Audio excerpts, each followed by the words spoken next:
प्रेम से वाजू कमंडल वाला बाबा की डीजे मुन्ना राज। जय मां दुर्गा म्यूजिक आ गया, मिथिलांचल में छा गया। हाथ में लगा कमंडल आ एलिए 17 सितंबर हाथ में लगा कमंडल आ एलिए 17 सितंबर आए बिगलिए भगतन के दुआरी में बड़ा नीक लगै छी बाबा हाथी सवारी में बड़ा नीक लगै छी बाबा बड़का दाढ़ी में। हाथ में लगा कमंडल आ एलिए 17 सितंबर हाथ में लगा कमंडल आ एलिए 17 सितंबर आए बिगलिए भगतन के दुआरी में बड़ा नीक लगै छी बाबा हाथी सवारी में बड़ा नीक लगै छी बाबा बड़का दाढ़ी में। प्रेम से वाजू विश्वकर्मा बाबा की झिटकी बाजार मधुबनी। जय मां दुर्गा म्यूजिक मझोली बाजार।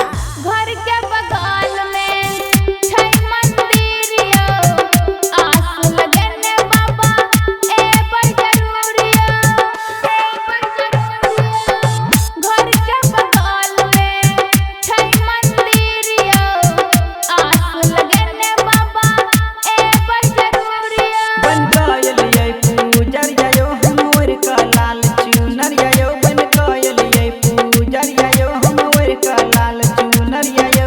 आए बिगलिए हाथी के सवारी में बड़ा नीक लगै छी बाबा बड़का दाढ़ी में बड़ा नीक लगै छी हाथी के सवारी में।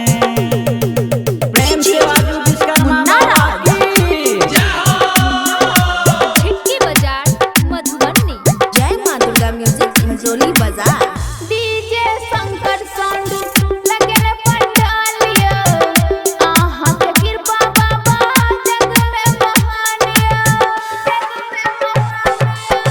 डीजे शंकर साउंड लगन पंडालिया आहा के कृपा बाबा जग में महानिया। जितेंद्र लिखे गाना यो प्रकाश भ गेल दीवाना यो जितेंद्र लिखे गाना यो राम कुमार भेल दीवाना यो रवि पंडित पूजा करे लाल साड़ी में बड़ा नीक लगै छी बाबा हाथी सवारी में बड़ा नीक लगै छी बाबा बड़का दाढ़ी में। हाथ में लगा कमंडल आ एलिए 17 सितंबर हाथ में लगा कमंडल आ एलिए 17 सितंबर आए बिगलिए भगतन के दुआरी में बड़ा नीक लगै छी बाबा